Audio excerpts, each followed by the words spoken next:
วัสดีท่านผู้ชมกลับมาพบกับรายการ Time to Share สำหรับหัวข้อที่เราอยากจะนำเสนอในมื้อนี้ก็คือเกี่ยวข้องกับเรื่องของการชำระหนี้ของสปป.ลาวซึ่งประธานนายกรัฐมนตรีของสปป.ลาวได้มีการนำเสนอในที่ประชุมแล้วก็คือสามารถชำระหนี้สินต่างประเทศก็คือ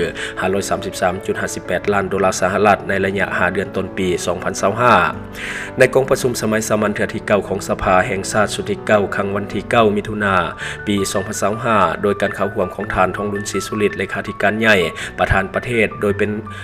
ยการเป็นประธานของทานไสสมพรพรหมวิหารประธานสภาแห่งชาติพร้อมด้วยคณะมีบรรดาการนำขันสูงบรรดาแขกถึกเชิญจากบรรดาองค์การจัดตั้งต่างๆและบรรดาสมาชิกสภาแห่งชาติทุกเขตเลือกตั้งเข้าร่วมท่านชอนชัย ศรีพันดรนายกรัฐมนตรีได้รายงานการจัดตั้งปฏิบัติแผนพัฒนาเศรษฐกิจสังคม5เดือนต้นปี 2025ในกองประชุมสมัยสามัญเทื่อที่9ของสภาแห่งชาติสุดที่9ครั้งวันที่9มิถุนายนปี 2025บางตอนว่า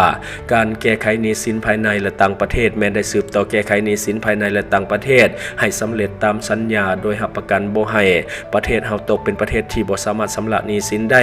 ในนั้นสามารถสะสางหนี้สินภายในได้ทั้งหมด 2,301 กว่าตื้อกีบเทียบเข้ากับ13.54% ของแผนปีนอกจากนี้ยังสามารถสะสางหนี้สินต่างประเทศได้ทั้งหมดอยู่ที่533.58 ล้านดอลลาร์สหรัฐเทียบเท่ากับ 29.39% ของแผนการปี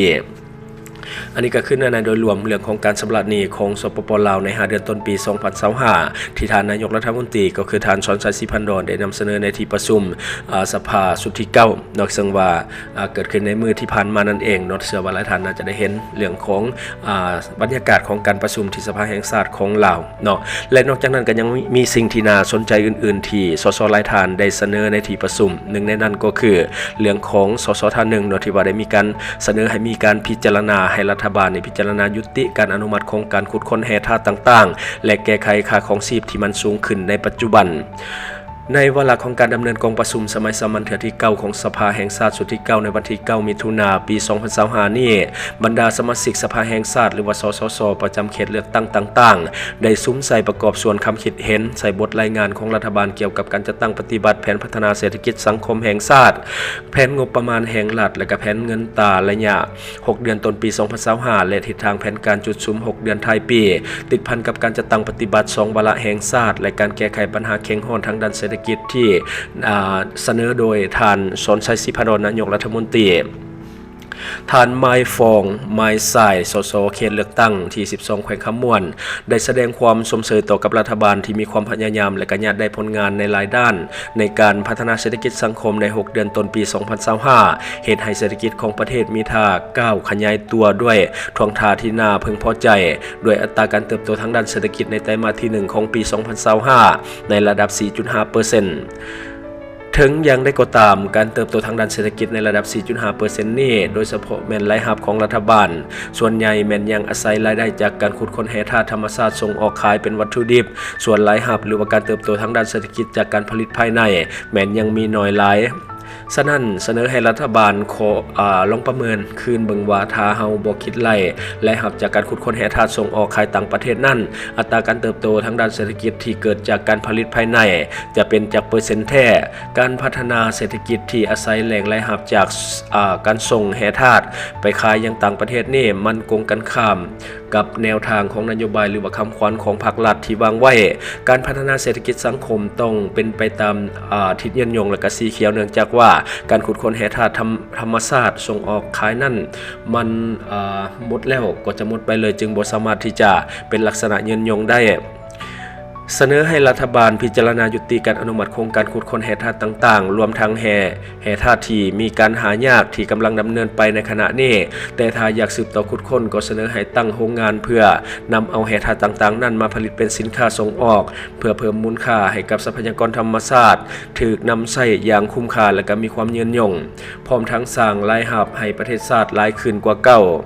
การขุดค้นแร่ธาตุธรรมชาติส่งขายออกต่างประเทศยังขัดกับแนวทางพัฒนาเศรษฐกิจไปตามทิศสีเขียวเพราะมันส่งผลสะท้อนอย่างหนักต่อกับสิ่งแวดล้อมเหตุให้เกิดมลพิษต่อสิ่งแวดล้อมแม่น้ำลำเซส่งผลกระทบต่อสุขภาพของประชาชน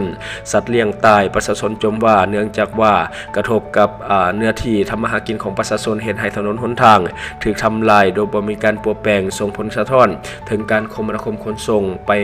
ปมาของประชาชน ฉะนั้นเสนอให้รัฐบาลพิจารณายุติการอนุมัติโครงการขุดค้นแร่ธาตุธรรมชาติที่กำลังดำเนินไปในขณะนี้หรือให้ประเมินผลกระทบต่างๆแล้วสั่งซาคืนผลได้ผลเสียที่จะตามมาอันนี้คือสิ่งที่สสเขตเลือกตั้งของแขวงขมวนที่ว่าเพิ่นได้นำเสนออยากให้มีการยุติหรือว่าพิจารณาขึ้นใหม่เกี่ยวกับการอนุมัติเรื่องของการขุดค้นแร่ธาตุต่างๆทั้งบริษัทภายในและต่างประเทศที่กำลังขุดค้นแร่ธาตุต่างๆในปัจจุบันซึ่งเพิ่นให้คำคิดเห็นว่าการขุดค้นแร่ธาตุธรรมชาติที่มีอยู่ในธรรมชาติของเราในปัจจุบันถ้าว่ามันหมดไปแล้วก็หมดไปเนาะแต่ถ้าว่าเฮามาตั้งโรงงานเป็นของตนเองแล้วก็นำเอาแร่ธาตุต่างๆมาผลิตเป็นสินค้าแล้วก็ส่งออกไปต่างประเทศจะคุ้มค่ากว่าอันนี้ก็คือสิ่งที่เพิ่นนำเสนอก็ถือว่าเป็นสิ่งที่ควรจะปฏิบัติเนื่องจากว่าในปัจจุบันการขุดค้นแร่ธาตุก็ค่อนข้างที่จะหลายส่วนใหญ่ก็จะเป็นบริษัทที่ลงทุนจากต่างประเทศฉะนั้นการที่อาจจะได้ผลประโยชน์เต็มร้อยนี่เป็นไปได้ยากหลายเนื่องจากว่าลาวเฮาบ่ได้ลงทุนเองเฮาจะได้จากส่วนแบ่งเท่านั้นฉะนั้นถ้าลาวหันมาลงทุนขุดค้นด้วยตนเองถึงมันจะซ่าแต่ว่ามันก็เป็นของลาว 100% จะเป็นสิ่งที่ดีกว่าเนาะอันนี้ก็คือสิ่งที่สสของเขตเลือกตั้งแขวงขมวนเพิ่นได้นำเสนอไปและทั้งหมดก็คือสิ่งที่เฮาอยากจะนำเสนอในมื้อนี้หวังว่าท่านจะได้รับสาระดีๆสำหรับท่านที่ว่าเบิ่งรายการเฮาอยู่คิดเห็นจะได้กับสิ่งที่ว่านำเสนอไปก็อย่าลืมฝากไว้ภายใต้คอมเมนต์ของเฮาและข้าพเจ้าจะเข้าไปอ่านด้วยตนเอง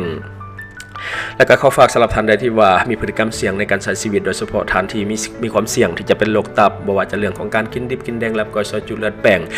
นี่เป็นตัวการนำโรคเข้าสู่ร่างกายของท่านเองก็ฮู้ดีโดยเฉพาะพยาธิใบไม้ในตับซ่านตับและก็ไวรัสตับชนิดต่างๆรวมทั้งพฤติกรรมเสี่ยงเรื่องของการดื่มเหล้าดื่มเบียร์ตัวนี้เฮาฮู้อยู่แก่ใจอยู่แล้วว่าตัวนี้จะทำลายเซลล์ตับของเฮาโดยตรงเนาะเพราะว่ามันมีฤทธิ์แอลกอฮอล์ค่อนข้างที่จะเข้มข้นโดยเฉพาะในเหล้าซึ่งว่าเวลามันทำลายเซลล์ตับก็จะเฮ็ดให้เซลล์ตับตายเซลล์ตับตายเป็นเอาใดก็คือมันเป็นกระดันก็คือเป็นพยาธิตับแข็งนั่นเองที่คนเราเฮารู้จักกันเป็นอย่างดีฉะนั้นเนาะท่านใดที่ว่าบ่อยากเป็นพยาธิตับหรือว่าโรคตับก็อย่าลืมปกป้องตับของท่านด้วยผลิตภัณฑ์ D+ ของเฮาแก้ได้ทั้งเรื่องของฤทธิ์แอลกอฮอล์และก็เชื้อพยาธิต่างๆที่มาจากอาหารดิบนำด้วยและก็ยังเป็นยาแก้เมาค้างที่มีประสิทธิภาพอีกด้วยและก็ขอฝากสำหรับคนลาวในปัจจุบันเงินกีบยังอ่อนค่าเนาะอยากให้ทุกคนช่วยกันพยุงค่าเงินกีบให้กลับมาแข็งค่าดังเดิมแล้วก็อย่าลืมส่งเสริมสินค้าที่เป็นของคนลาวที่ผลิตภายในลาวเพื่อลดพรการนำเข้าสินค้าที่บ่จำเป็นจากต่างประเทศและสำหรับท่านที่ว่าเบิ่งรายการเฮาอยู่ถ้าคิดว่ารายการของเฮามีสาระหรือว่ามีประโยชน์อยากส่งเสริมอยากซัพพอร์ตอยากให้กำลังใจทีมงานของพวกเฮาก็อย่าลืมกดติดตามช่องเพราะว่าการกดติดตามช่องถือเป็นช่องทางเดียวแท้ๆที่จะเฮ็ดให้ทีมงานของเฮามีรายได้และก็มีกำลังใจในการผลิตคอนเทนต์ดีๆแบบนี้ให้ท่านได้ชมเรื่อยๆอย่าลืมให้กำลังใจทีมงานของพวกเฮาโดยการกดติดตามช่องขอขอบใจบริษัทเพชรสุขมิไซเจริญทรัพย์จำกัดผู้เดียวบริการก่อสร้างครบวงจรหับสำรวจพื้นที่ก่อสร้างและให้คำปรึกษาโครงการหับออกแบบโครงการต่างๆทั้งแบบ 2D และ 3D การบริการคิดไล่และการประเมินโครงการก่อสร้างหับเป็นที่ปรึกษาโครงการก่อสร้างต่างๆสำหรับท่านใดที่สนใจอยากใช้บริการกับบริษัทเพชรสุขมิไซเจริญทรัพย์จำกัดผู้เดียวสามารถติดต่อที่เบอร์ 02055662255 หรือ 02077776451 หรือท่านจะเข้าไปเบิ่งผลงานที่ผ่านมาของบริษัทพวกเฮาได้ที่แฟนเพจบริษัท PSMC จำกัด